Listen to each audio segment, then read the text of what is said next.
Thank you, Nick, for agreeing to come on a different time zone. Now that there's another story that I wanted to speak to you about, which is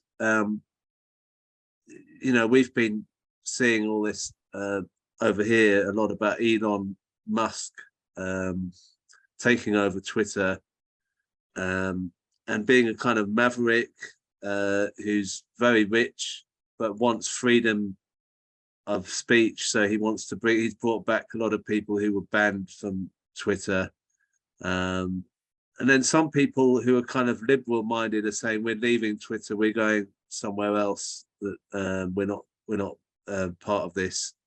I'm a bit confused about it, but the main thing is there's been a story about Elon Musk not being this kind of independent, very rich man who wants freedom of speech. And when I saw it, it was in the People's Party Twitter feed, which people maybe want to follow, where you might get some news. And I'll just show you that the original story that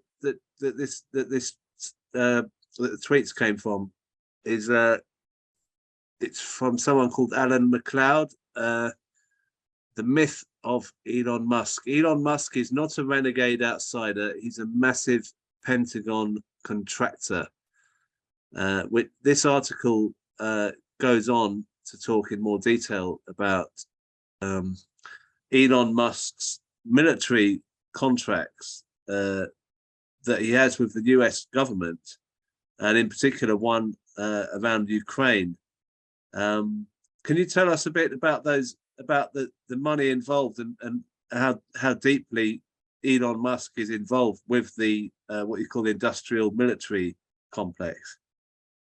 Yeah, Musk likes to portray himself as this crusading, principled believer in free speech, and that's why he purchased Twitter. I don't believe that for a second. Elon Musk is one of the biggest war profiteers in the world. He has tried to create this image of SpaceX as a peaceful, innovative, forward-looking space exploration company by bringing a lot of attention to its mission to Mars. It wants to go to Mars, but in reality, SpaceX is one of the biggest military contractors in the United States. That's where it makes its money. Musk has billions of dollars worth in Pentagon contracts and Air Force contracts, and he's winning them all the time. Musk's Starlink system through SpaceX, which provides internet through a satellite network, has been credited by Ukraine and Kiev and Zelensky as having been essential in aiding them in the war, with Russia.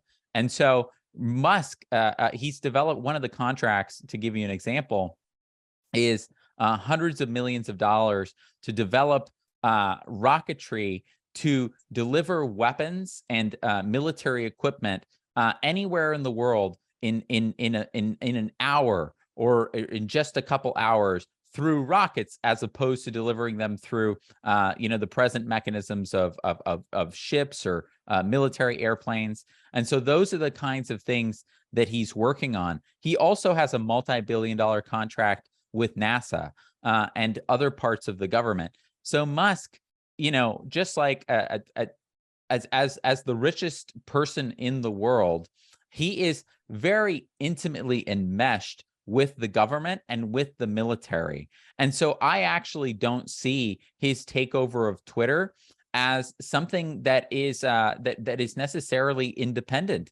I consider him an extension of the military-industrial state, as so many of the billionaires and the biggest corporations are really enmeshed with government here in the United States. I know it's the same in the UK, that you have the revolving door. They go in and out of regulating government back to their industry. And so it's all a big morass at that level. And Musk has the incentives.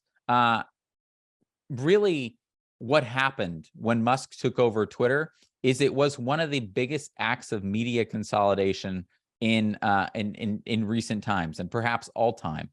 It went from being controlled by a number of rich people, a number of rich investors, to a single rich person. And originally, when he came in, he said he was going to implement free speech. But then immediately he kicked the can down on that, and he moved the goalposts, and he said, I'm going to create a council, and the council's going to now determine moderation. Of course, about a month later or a couple weeks later, he said, no, actually, the council's not going to do anything. I'm going to be solely in charge of moderation. I'm going to solely decide what's going to happen. And he hasn't. It's been more than a month since he's took over Twitter now. He has not made good on his promises to implement free speech. He has not made good on his promises to incorporate end-to-end encryption, to make the software of Twitter open source. All of these things which are necessary for transparency. Shadow banning is still rampant. Bots are still rampant. And it's targeted. It's not towards anyone. And if you look at what he says, he even admits it. It's targeted towards the left, in particular, and particular towards anti-war voices. Jackson Hinkle was recently banned. He's a large anti-war podcaster here in the US. Garland Nixon was similarly banned under Musk's regime, another big anti-war voice. Scott Ritter, he was banned before Musk took over. But this is, of course, the UN weapons contractor who's been a very prominent critic of the war in Ukraine and the US and Europe. He was banned before Musk came in, and then he tried to come back. Musk banned him again when he came back. So there's a very deliberate pattern.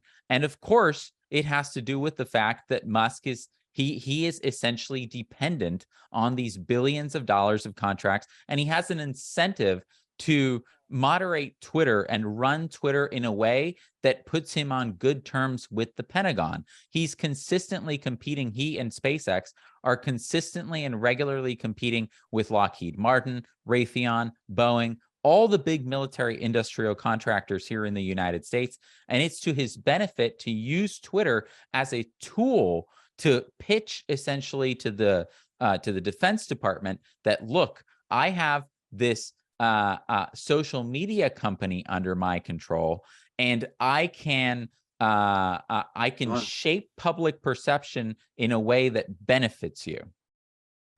In this country, probably a few years ago, we were saying we've got social media. We can use social media to get our word over, get our word across, change people's minds through social media. Do you actually think that's a fallacy, because the main media dominate social media? And as you said, Musk is now a big force there. Facebook is more controlling with the algorithms. Are we deluded that we think we're getting stuff out on social media? Is this a strategy we have to admit defeat on? That's, I think that's a question that dissidents are going to have to confront more and more, because I think that over the past, since the advent of the internet and the past 2-3 decades, the original internet and the original social media, back when it wasn't as censored and regulated, and you didn't have the kind of shadow banning and deplatforming, it facilitated the greatest revolution in communications that has happened since the printing press. One of the greatest revolutions in human history. I had a conversation with Chris Hedges about this a few weeks ago, about how for the first time in human history, the working class had actually seized partial control over the systems of information. And that was very significant. We, for the first time, we weren't dependent on big media corporations, whether it's television, radio, or any kind of, print authority that was highly centralized and controlled by governments or by big corporations.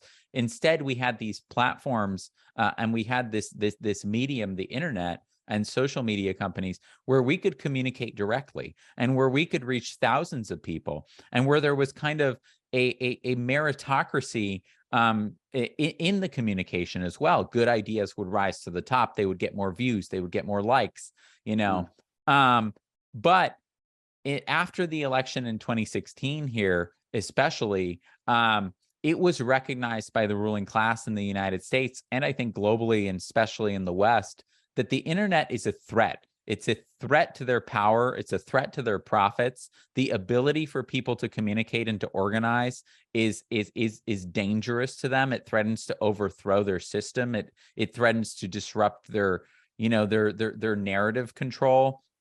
The Bernie Sanders campaign, for example, that I worked on, that we talked about last time we spoke, it was only possible because of the internet. The fundraising was small dollar online crowdsourced donations. The organizing was on social media. The media, our way of kind of surpassing the media blackout, especially at the beginning and building Bernie's name recognition, was through independent media. Without the internet, the Bernie campaign, before the internet, it wasn't possible. What's happening now is that Silicon Valley, this nexus of Silicon Valley, Wall Street, the mainstream liberal media, and the Democratic Party, and the intelligence agencies in this country and the Pentagon, they are coming together to rein in the internet and to turn it back into television, to make it one-way communication again, because they're saying two-way communication not allowed. We have to be the only authority. And so that's where you've seen, especially since 2016, this the fake news mantra that came about, that was essentially cover for these big social media companies to start censoring, shadow banning, manipulating the algorithm to prevent people from seeing any content that is against their narrative.